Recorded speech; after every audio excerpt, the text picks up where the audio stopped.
Can you believe we're already halfway through August? I'm having such a hard time with that. Like, the beginning of the year did not seem to go by quickly for me at all, but then all of a sudden after like May, months just went flying by and I'm like, where is all of the time going? I'm at this like awkward point where I'm really excited to write, but at the same time I'm not motivated to write at all.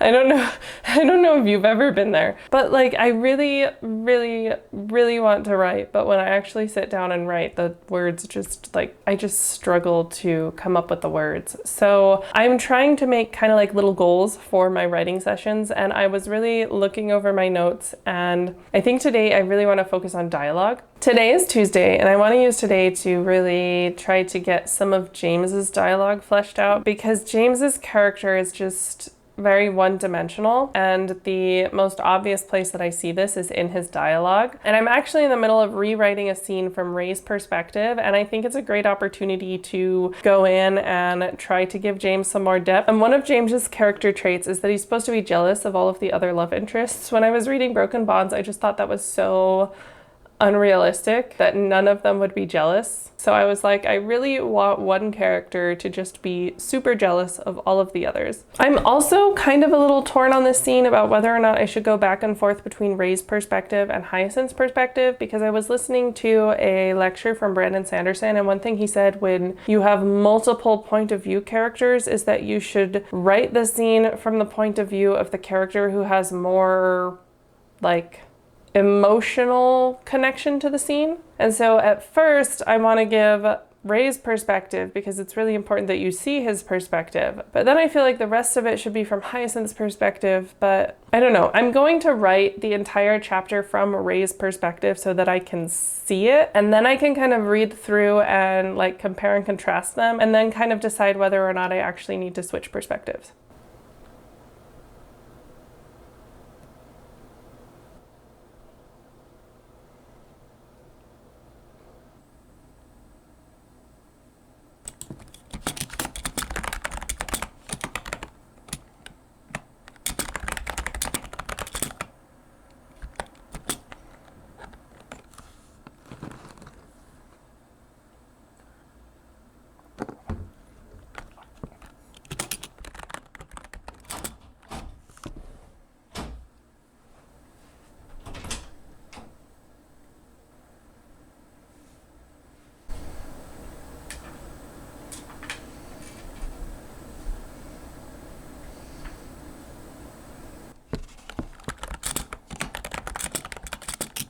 It has been about 90 minutes. I did not think it was going to take me this long. I thought it would be like done really quickly, but I was just really struggling at the beginning of the chapter. I don't know what it was. It was kind of hard for me to get into the zone and just really find my groove. So a lot of the stuff at the beginning of the chapter will need some work, but I actually really like it. The dialogue is much better. It does give us some pretty valuable insight into Ray's character, and the thing that I'm most excited about is that the fight scene is much more interesting from Ray's perspective. So at the end of this chapter, Ray and James have a fight, and this is actually me planning all the way for book 4 or 5. This is going to be a 6-book series, maybe 7 books, depending on how much I discover along the way, but it's definitely going to be at least 6 books, and Ray's character arc kind of reaches its climax in either book 4 or book 5. And so I'm going to use these fights between Ray and James to showcase the different character arcs that they both face. I'm really excited for that to play out, and I'm glad that the fight scene got much more interesting. Before, it was just Hyacinth kind of watching the fight scene, so we didn't really have a lot of emotional connection to the fight, but now I'm able to put in a lot more detail to the fight. It's not just he punched him and then he punched him and then, oh, he tackled him. Now I can actually put in like how Ray is feeling and show them getting tired throughout the fight. And then James's dialogue also is much better. So I kind of accomplished all of the things I wanted to accomplish in this writing session, which is always a good feeling. So that I don't forget, And so that my ADHD doesn't drive me crazy later when I'm trying to edit everything, I'm going to copy the section that's Hyacinth's perspective and put it somewhere else so that I still have it, but also so that it's not in the same document, because I have found with my ADHD that things just get really overwhelming if I leave too much stuff from the other versions. And I'm going to try to get better about actually including word counts throughout the video and not just at the end. So this one scene that I wrote from the time that I started tonight, there's a little bit more that I did, I think yesterday morning, it was one of the mornings, is 2,756 words. So we're off to a great start. That's probably why it took me as long as it did, because we're almost at 3,000 words just on day one. So that's pretty exciting.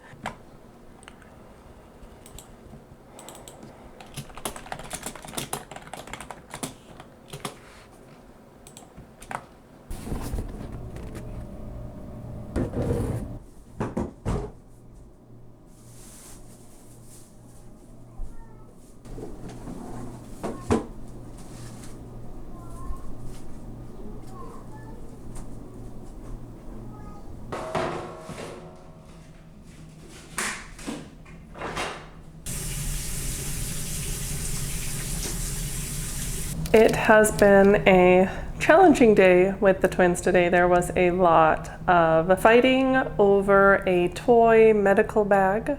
If you know, you know.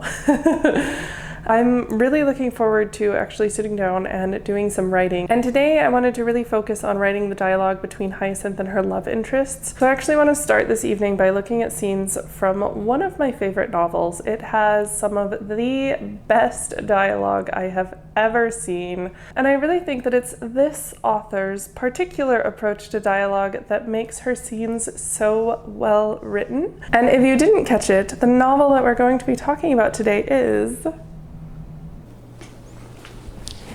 Bridgerton.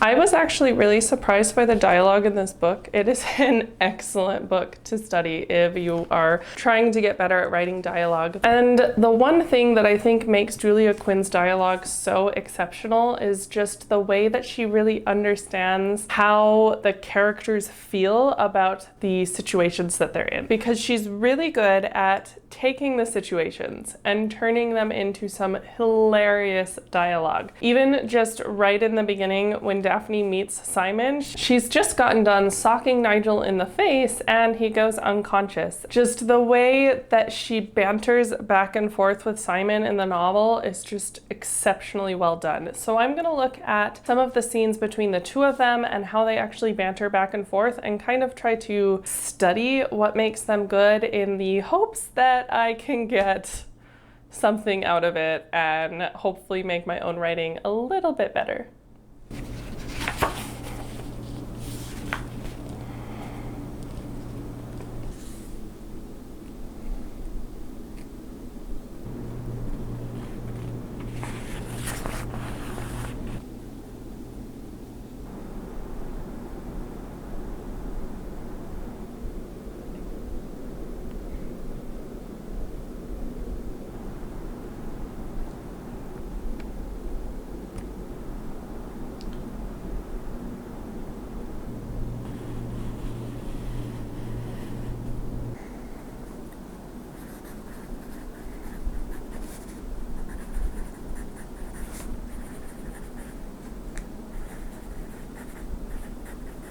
So after reading through the meet cute, I came up with a couple of notes. And so my goal was kind of to work the scene backwards. So I established in my mind what I thought Julia Quinn's goal of the overall scene was. And I think her goal was just the meet cute. You know, that makes the most sense. Ultimately, they end up friends at the end of the meet cute, which could be an alternative goal also, but I'm just calling this learn each other's names, meet cute.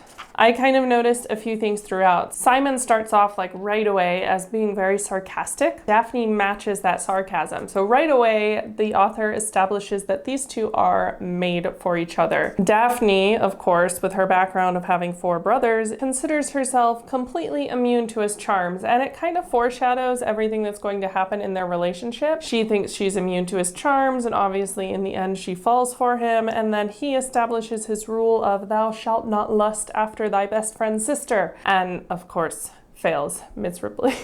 The scene is actually very realistic despite the absurdity of what's going on with it, because right away you see very regular things that you would see a couple or like two people who are interested in each other doing. Daphne subconsciously identifies that Simon does not like when information is withheld from him, and it happens 2 or 3 times over the course of the scene. And at the very first one, it's just like incidental, but by the end, she's intentionally keeping the information from him because she knows it bothers him. So already that's kind of flirtatiousness that I'm seeing right away, and that evolved in the course of one scene in their relationship. So we're already seeing character growth. So I'm going to take what I learned, and there's a really good scene I'd like to apply it to with James. James meets with Hyacinth before the harmonious dance, and if I take some of these notes and really apply it to that scene, I think it's going to turn out a whole lot better.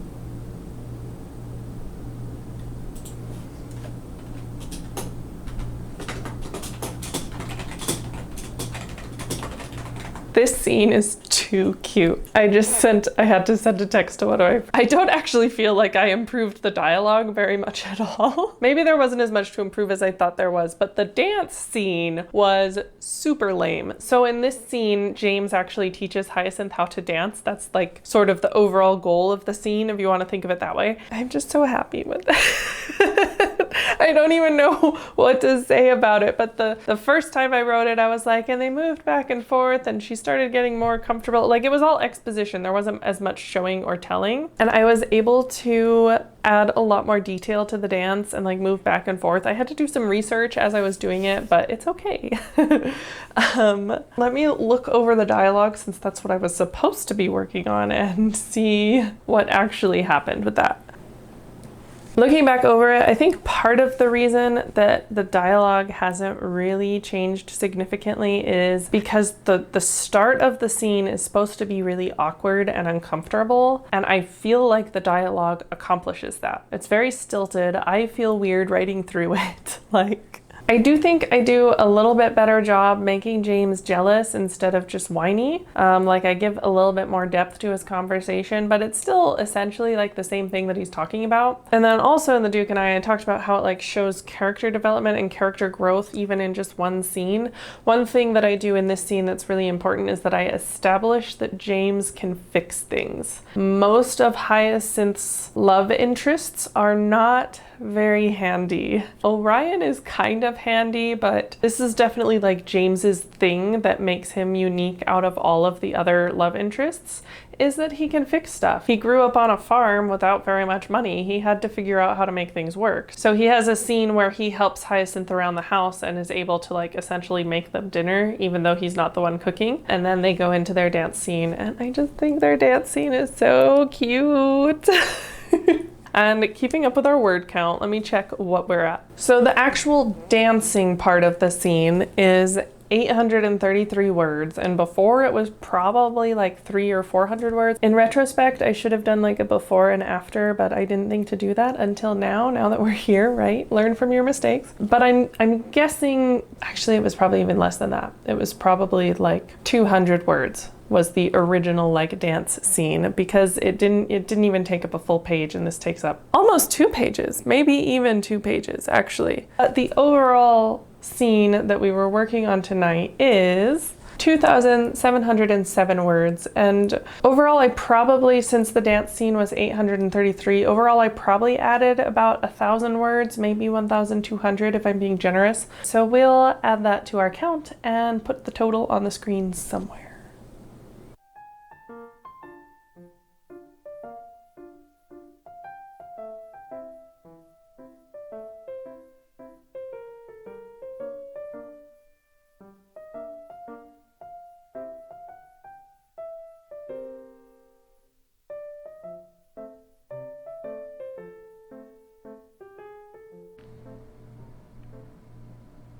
I think the main thing that has really suffered while the girls have been sick is that I haven't been getting up early in the morning anymore, which is mostly to try to protect my energy. And I think that's one of the most important things you can do as a mom or as someone with ADHD. Rather than getting up early, knowing that the girls are probably going to wake me up 3 or 4 times each night because, you know, they're congested or their fever comes back and I have to medicate them again, I just turn my alarm off and I just get up whenever I naturally wake up, which still is actually fairly close to when my alarm goes off. My body is just used to a rhythm, but I get, you know, maybe 30 extra minutes and then I have a really slow morning. This morning I was still in bed at 6:30 when my husband got home and he was like, "You all right?" It was really kind of humorous actually, because he was like, "Are you all right? You're usually up by now." And so I was like, "No, I'm not. I'm tired." I've been kind of physically fatigued today, so I'm just not feeling writing the way I have been the past couple of days. And the way that I'm going to navigate this is just by doing 2 25-5 Pomodoro writing sprints. One thing I've noticed in like study with me's or other writing vlogs that I've watched is that they usually use their 5-minute breaks to read something, and that's actually counterintuitive to what the break is for. You really need to use that break to do something that doesn't require a lot of brain power. So we're going to use that time to just meditate really peacefully. And while I'm thinking of it, I'm going to go and get my candle from downstairs so that I have something nice and cozy to write with.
My second timer just went off, and so I think this is the perfect place to stop. I'm pretty tired, so I'm just going to use the rest of the evening to relax. I was able to get quite a bit of work done.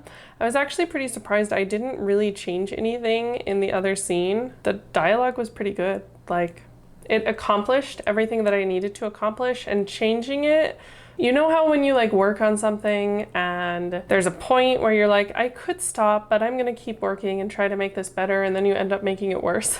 I feel like if I tried to change the dialogue, it would be something like that. Like, the dialogue is just good as it is. Instead, I was able to take some time and actually change the point of view. When I was writing either the 3rd or 4th draft, I made the story first person present tense point of view. And then around draft 6 or 7, I decided to change to 3rd person limited perspective. And part of the reason I did this is because I wanted to be able to jump between my love interest's perspectives and Hyacinth's perspective. When I read Broken Bonds, one of the things that was really frustrating to me was that she used first person perspective for all of the characters, and so it made it very difficult to tell who was talking. Some of that, I suppose, is that she didn't give her point of view characters unique voices, so it didn't really feel like we were in a different character's voice. The only thing that kind of clued you into being in a different perspective was that other characters' names were not first person. It was very confusing to read. I would reread paragraphs like 3 or 4 times and I still didn't understand what was going on, and I was like, you know what, I'm just gonna keep going because honestly, I don't need this to understand the context of the scene. But I didn't want to have that problem in my own reverse harem novels, and when I made that decision, I was actually reading The Duke and I for the first time, and I realized like, oh, she's able to go back and forth between Simon and Daphne's perspective, and that gives us a much better story. I bet my story would would be better if I gave perspective into the love interests as well, and it has definitely gotten a lot better. I mean, just earlier, you know, we talked about that fight scene. That fight scene is so much better from Ray's perspective. So the biggest problem with this perspective shift, which is what I was trying to get to with this long-winded story, is that,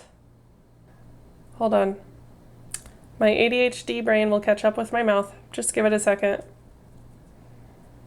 So the biggest problem that I've run into is that there's still a few scenes that are in the wrong perspective or in the wrong tense. So I'm kind of having to go through and change them. And I actually think that will be a great thing to focus on next week, because I'm getting to a point where I feel really comfortable actually starting to send this off to agents, but I do need everything to be consistent. Hopefully you learned something from watching this video, and thank you guys so much for spending your time with me. I really appreciate it. It means a lot to me. If you're new here, definitely hit that subscribe button and like this video, because as you like it, more people will come here and get to join our #Quilly community, and I will see you all next week. Thank you so much for joining me, and hopefully your kids are not getting sick now that school has started. Thank you. See you next week.